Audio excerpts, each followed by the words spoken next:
Welcome to Casual Friday. Hi, I'm Roxanne Richardson, and this is my weekly Casual Friday podcast. If you'd like to jump to a specific point in the video, you can tap or mouse over the video playback area of the screen to reveal the chapter titles and starting points of each section. In this week's podcast, I have tidbits and an update on my current project to reverse engineer a commercially knit sweater. So let's get started. I love little films that feature knitted items in the starring roles. In the past, I've shared creators who have done stop motion animation using knitted characters and backgrounds. This week, a little film appeared in my Twitter feed that wasn't stop motion animation, but did feature a knitted character. It's this little frog right here. I took a little screen cap of one of the scenes. As the human cast on and knit a sweater for this little frog, he was posed in different positions throughout the little film until his sweater was finished and then pulled on over his head and through his hands. I just loved it. I thought it was adorable. It was so imaginative. So I'm sharing a link to her Instagram post of the film. The creator's name is India Crawford Scott. So she makes knitted animals quite a bit. That seems to be her favorite thing. And sometimes she will sell them in her Etsy shop. But I was just so charmed by her little film, and I hope you like it too. In the first year I was making Casual Friday videos, I came across a technique called Roositud, and I did a little experimentation with it. So Roositud is an inlay method of adding color to knitted fabric by essentially weaving the contrast color through the stitches. It's not knitted in. It's usually done while knitting, but it can be done after the fact. So I'll link to that episode of Casual Friday down in the show notes. I'm bringing it up because this week in my Ravelry group, a Ravelry user named Crane1989 started a discussion thread in my group about this technique. He'd found a 6-minute video. Basically, it's like a very short documentary about an Estonian woman who learned this technique, this Roositud technique 10 years ago. And she's really working to keep the tradition alive and teaching other people and sharing it with others. So in the video, she talks about the tradition and she shows the various elements of the gloves that use the inlay technique to produce the designs. But it's not a tutorial, it's really a documentary. So for anyone that's really interested in learning more about Roositud, the video is tantalizing, but it's a little frustrating. I will leave a link down in the show notes so that you can watch that video if you want. Crane1989 posted this video to the group because he was wondering about the cast-on method that the woman talked about in the video and whether anyone knew anything about it. So the name of the cast-on was translated in the video in the captions as a herringbone cast-on. And during the course of her explaining it and talking about it, she was actually filmed doing the cast-on, but the camera angle was from across the table. It would be like if I were teaching you how to do the cast on from this position with the camera and you tried to figure out what I was doing by looking at me from this direction. So there was another person in the discussion thread, K-Star, who provided an enormous clue about what was going on. And then eventually we both worked out how the cast on is done and what the result should look like. One of the really fascinating things to me about knitting is that there are often two very different processes that can bring you to exactly the same endpoint. So if you think about, for example, a left-leaning decrease, the SSK decrease leans to the left and it's not twisted. There's another process that can produce that exact same result called the SKP, or slip one, knit one, pass slip stitch over. They both produce exactly the same result, but they are very different processes. K-Star recognized the Estonian woman's process for producing a long tail cast on where the edge twists left rather than right. She recognized it because that's the method her Danish grandmother always used and taught to her, but she had never seen anyone else do it that way. Well, I was looking at it and I was completely mystified. The thing is, I've done a video on producing a longtail cast on that twists to the left in like the past year or so. But my process is very different than the Estonian woman's, which is why I couldn't understand her hand movements by looking at what she was doing from across the table. So once K-Star and I both had worked it out, I went searching to see if anyone had done a video on this technique previously, and I did find one by Beth Brown Reinzel, who she does a lot of traditional knitting methods and teaching of those methods. And she, in her video, referenced a book by Nancy Bush, which I happen to have on my shelves, and it's called Folk Knitting in Estonia. I believe that I referenced this book at some point when I first found out about Roositud as well. But in Nancy's book and in Beth's video, the explanation for how to do the herringbone cast on, which Nancy calls Lydia's cast on because the woman she learned it from was named Lydia. The version of how they explain how to do it is based on the version of the left crossing longtail cast on that I demonstrated previously in my video, and not the process that you will see in the Estonian video. So what I'm going to do is I'm going to go to the overhead and I'm going to demonstrate what the Estonian woman was actually doing, so that if you watch that documentary and you were completely mystified, you can get a sense of what she was doing, and then also what the result of that cast on is, because they don't show it up close in the documentary. So for a standard longtail cast on, you'd have your two fingers, your thumb and your forefinger, between the two strands of yarn that are being used to form the cast on. And you'd have this kind of slingshot hold. And so a normal cast on would be, you'd come through this thumb loop so that you see how it twists to the right. So you'd come through this right twisting loop to grab the working yarn to pull it through. So essentially you are knitting that twisted loop. And that is what creates, the thumb loop is creating this edge that twists to the right. If you want to have those loops twist to the left, you can change your thumb position to come around from the outside. From the outside instead, and then you'd have to bring your needle through this loop. So you see how it's twisting left now, and then you could grab the yarn and pull it through. So you have to remember to always bring the thumb around the other way. So you can just go through that loop here and then grab the yarn that way, and that will cause you to get a longtail cast on that twists left. And this is the technique that I demonstrated in my video a few years ago. What the Estonian woman is doing is she has her fingers through the strands exactly the same as you would for the standard longtail cast on. And then what she does is she comes down here. She comes down to this strand down here. So she's just bringing her needle down underneath that. And then her thumb has to drop so that when she grabs the working yarn and she can pull it through the thumb loop, she can do that the loop is open. So she's coming down here, getting this yarn and pulling it through here. So this is just a very different process, but it allows your thumb to remain in the same position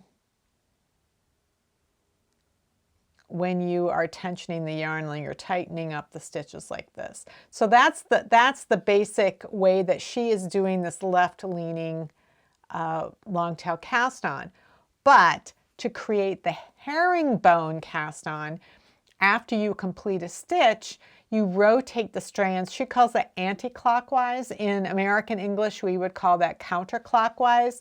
And so the strands have to go in this direction. So the thumb yarn swings around to the right and the index finger around to the left. So I just take my index finger out, bring it through this way so that I can come like this. And then I can come down through here, drop my thumb, pull it through like that. Then I have to rotate the yarns. I can come down, drop my thumb, bring it through, tighten things up. Rotate around, grab the yarn, drop my thumb, catch the yarn, pull it through. So this is not a tutorial by any means. I'm probably going way too fast, but let me just show you a close-up of what that cast on ends up looking like. So this is why it's called a herringbone cast on. It has a very distinctive look. So if you do this yarn, this cast on in 2 colors, you get a really interesting look.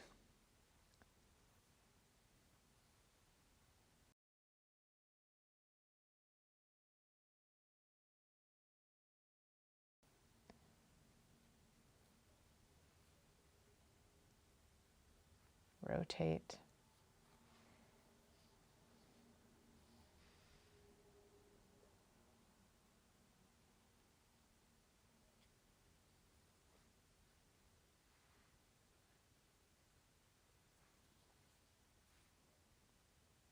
And that is the herringbone cast on. So this is the sweater I have been working on reverse engineering. And so far, I have the right front complete as well as the back. So last week, I think I was about 30% of the way done through the back of the sweater. And my plan was to wash and block the back to make sure it was the correct width. I do that often when I'm knitting a sweaters. At different points I will wash and block just to confirm that my gauge hasn't changed somehow and that I'm really going to get the width I thought. When knitting is on the needles, it tends to be have less drape, has more resistance to stretching. If it's in stockinette or reverse stockinette, the edges are going to want to curl. Cables are basically glorified ribbing, and so they want to pull in more. And I was just feeling a little concerned that when I was measuring how wide it was going to be, that I was actually having to stretch it, and I was lying to myself that it wasn't going to be the correct width. So I soaked it for half an hour, spun the water out, and I just laid it on my blocking pad, and it was very relaxed because it was wet, but I did not have to stretch it in any way in order to make sure that it was the correct width.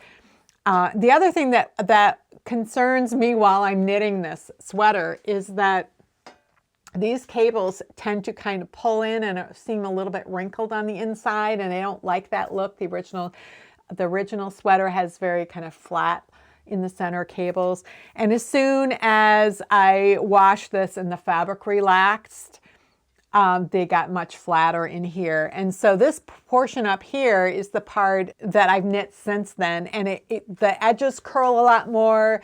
The cables want to pull in, they're more wrinkled in the middle. But I know from having washed and blocked this last weekend that the fabric is going to be exactly the way that I intended. So I want to talk for a little bit about how the armholes and sleeve caps are shaped for this sweater. So when you decide you want to reverse engineer something, you could have something very specific that you want to replicate exactly, or you may have something that you want to replicate sort of in general. Like, I really like that sweater, I want to make that sweater, but what it is you like that it's a green turtleneck with cables and it's bulky knit or something. It isn't that you need to have that exact yarn or that exact stitch gauge or those exact cables. It's that you like the feeling of that. Sometimes I reverse engineer from just a photograph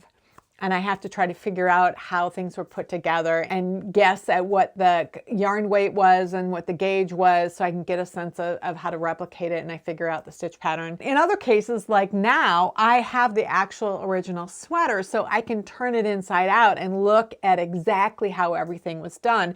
And even if I don't plan on replicating everything exactly, I want to know how it was done originally, because they may have done something differently than I've ever done before. And particularly with commercial knits, sometimes they just have different things that they do that I think are really interesting to look at. And they might not be things I could replicate as a hand knitter, but they actually might be things that I could replicate. So that's what I'm looking for. It's like, oh, with this sweater, I changed the way the pockets are.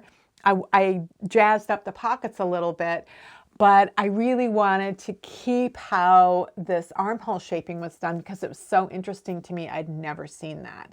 So I want to go to the overhead and talk a little bit about what it is that's so unusual about this particular sweater and how the armholes are shaped.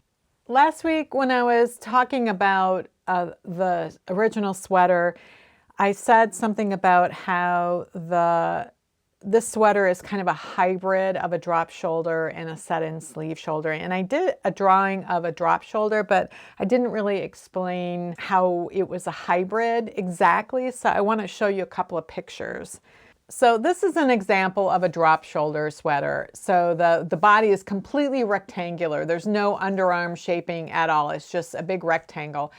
And then the sleeve gets gradually bigger as it gets up toward the top, but there's no shaping of any kind at the top. Basically, you fold this in half, and like if this dot right here is the depth of the armhole, it would just come out from here. You tend to need a little bit more ease in something like that. So the armholes tend to be deeper, and there tends to be quite a lot of bulk underneath the arm. When you put your arms down, you have all of this extra bulk. So a set-in sleeve you get to the underarm and then you bind off stitches and then you work decreases over a certain number of rows, and then you go straight up. So you have this, it's not a total right angle, it's a curved angle right here. So you're gradually, so this is half of the space underneath your underarm for your body. So this, if this were the back, you'd have the front would have an equal amount of space. So you'd have about 3 inches spanning the width of your side of your body that this would span. And then this part here curves around the base of your arm. So the sleeve of a set-in sleeve has that same angle that you had over here. And these are not to scale, just so you know. So you come up to the underarm, and then in contemporary patterns, what happens is that you have the same amount of bind off for the set-in sleeve that you have for the body. So those two edges will get sewn together. And then you have oftentimes matching decreases on the sleeve that you have for the body, and then where the body would stop, you'd consider having, you'd continue having decreases for the set-in sleeve, and you kind of get this round shape. So this whole length of the edge of this sleeve is what fits in here and then back down around. So it curves around the actual shape of your body. For one thing, you can get something that fits very closely. You can have something that's much more form-fitting, and you will have more mobility with the sleeve that is cut into your body than you will with something like this. So this represents what the sweater in reverse engineering is kind of like. It's like a drop shoulder, and then it comes right up to the underarms, and it continues on for a little bit. And there's no bind off, but there are some decreases that go for a while, and then this goes straight up. And then what happens over on the sleeve is, again, there are no bind offs, and there are matching decreases that match up with this part, and then you just have this straight across top of the cap. So this is what I mean by it's a hybrid. It doesn't have the same amount of shaping that you would have in a regular set-in sleeve, but it has some shaping. It's just an interesting shape to me and one that I want to replicate in order to understand better. So if we look at the actual sweater here you can see on the sleeve cap here, their decreases are over here. You can see them on the right side of the work because they are in the stockinette fabric. On the body, the decreases, you can't see them because they're in this purled area, this reverse stockinette area. But you can see that you have this line of decreases right here, and then the sleeve cap straight across as the armhole goes straight up. Let's take a closer look at these decreases. You can see them on the inside of the work as well. Let's see if we can get closer up. So here's where we join at the underarm. Again, there's no bind offs, and we work straight for a while, and then we have decreases. But if you look at the decreases, they don't look like a regular decrease. And what you can see is that there are 4 columns of stitches between my 2 thumbs here. And then here's the decrease, and all of a sudden now we only have 2. So what has happened is that these 2 stitches are decreased together with these 2. So it's like if you have a cable, you have these 2 stitches and these 2 stitches, and you're, instead of crossing over like this and just working them in a different order, you cross them on top. And then these 2 stitches are worked together, and these 2 stitches are worked together. So you're basically doing a 3-needle join. So my Tuesday video this week, the Technique Tuesday video was using a 3-needle join to do a hem. You can also do a 3-needle bind off, so you can join stitches together and then simultaneously bind them off.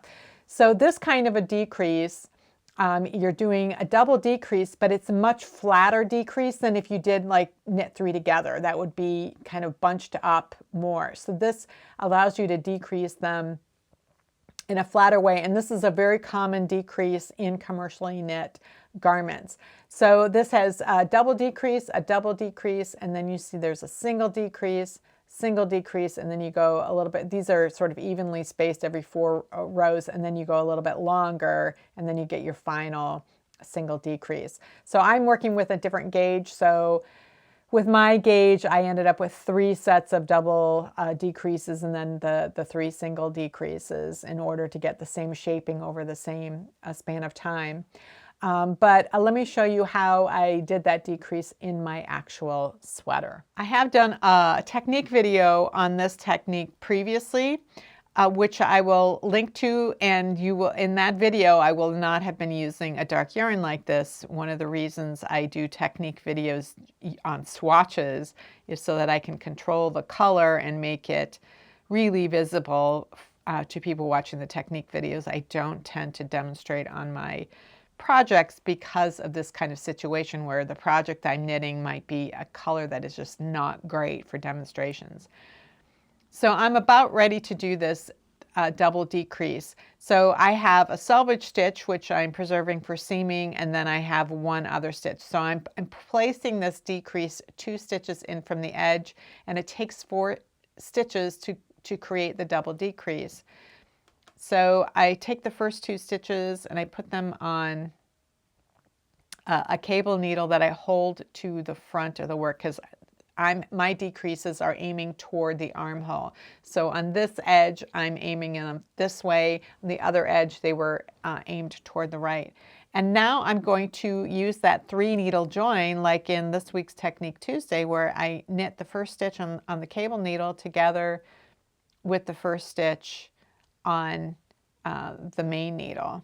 I let that one off, and I let that one off. So that those 2 are knit together, and now I'm going to do the same thing for this one here. So this is a technique that you can also use when you are working in cables and you need to do some decreasing, is that you can work, as you're doing a crossing, you can work some of those stitches together in the cross. I've also done a video on using that technique here. So this 3-needle join is a technique that can be used for a lot of different purposes. So my spreadsheet, and I always have a spreadsheet on every project with the stitch counts in it. My spreadsheet says I'm about 50% complete on this project so far, but that doesn't include the button band. So I haven't yet calculated how many stitches are going to be in the button band. And often, my experience has been that often a button band can be about 10% of the total number of stitches. So I might really be about 45% of the way through this sweater. So my plan for this coming week is to knit the first sleeve and then see how the front and the back shoulders and the sleeve all come together. And then I might be at the point where in the sweater where I need to take a break. I'm not really sure. I have a knee sock that's been waiting for its mate, and I have a sewing project I want to do. So we'll see. I've mentioned many times that I have like a 3 to 4 week tolerance for working on the same project before I need to do something different. And right now I'm still enthusiastic about this. But once I've done one of the sleeves, then the only thing left would be the other sleeve and then the other front. So I'll be repeating 2 parts of the sweater that I already knit. So that might be why I need to take a couple of weeks break, but we'll see. So this button band was a worked in brioche stitch, and which I thought was a really interesting. And my plan is that I am going to knit my band in brioche as well. I'm not 100% sure that I have enough of the gray yarn to work all of the sweater parts plus the button band, because the button band does take up way more stitches than you think it's going to. It seems like, oh, I'm almost done, but it does take a lot. So I'm not 100% sure I have enough, but I certainly have more of this red yarn that I'm using for these pockets. So I could do the button band in red. I mentioned this a couple of weeks ago that if I need to, I could do the button band in red, and that might actually be kind of interesting to do. I've had a couple of people ask me if I've considered doing the button band in 2-color brioche. And I will admit I had not considered that. And I will certainly swatch it. I always think an interesting idea is worth swatching. So I will do a swatch that is in the solid gray. I'll do a swatch in the solid red, and then I'll do one that's in the 2-color brioche. I will also experiment with what kinds of buttonholes I want to do. Now, this is a commercially knit sweater, this original one, and the buttonholes that they did were machine sewn buttonholes, and they're vertical. They're done in the ditch of this brioche. And when I first saw that, I thought, oh, that's of course they did that because it's commercially knit. And I looked for how to do a vertical button band in the ditch of brioche, and I couldn't find anything. And my understanding of the structure of brioche would indicate that that isn't possible. I certainly can do a horizontal buttonhole. So you could do, this is a vertical pattern, you could do a horizontal one, and there are lots of good reasons to do horizontal buttonholes. But in this case, I'm more interested in doing a vertical buttonhole, and I have a new sewing machine that could probably handle that. So when I do the swatching, I will experiment with doing buttonholes on my sewing machine. It could end up that I can't make that work, and I'll end up doing a horizontal button band, or I'll just throw out the idea of doing brioche altogether and do knit 2 purl 2 in this direction. I've got knit 2 purl 2 for the bottom bands. That is a possibility. Keeping my options open. And then there's one other thing that I need to take into consideration, and that is the buttons that I will be using. I've had an idea for what I'd like to do for the buttons for over a year now, and it's an idea that I'm really excited about. Again, I would need to try it out to see if that's really going to work. One of the reasons I like knitting cardigans is because I like the buttons, not because I need to take a cardigan on and off all the time. I don't. I almost treat them like a pullover. I don't even bother unbuttoning them to take them on and off most of the time. I really like the buttons, and I want the buttons to work with the design as a whole, like as an enhancement of the design. And so I just need to be careful about what it is I'm doing with this button band based on the idea that I have for my buttons. All of this has to do with swatching and experimenting and seeing what's going to happen. So those are my plans. I have to for sure nail down how I'm going to do this button band, and also my buttons, and then see how much yarn I have, and then make a decision about what color I'm going to do and how I'm going to do that. For this week, it'll just be the sleeve, and then we'll see what happens next. Well, that's it for this week's Casual Friday. If you have any comments or questions about today's video, or suggestions for videos you'd like to see in the future, you can leave those down in the comments below, or join the discussion in my Ravelry group, Rox Rocks. Thanks for watching, and I'll see you next week.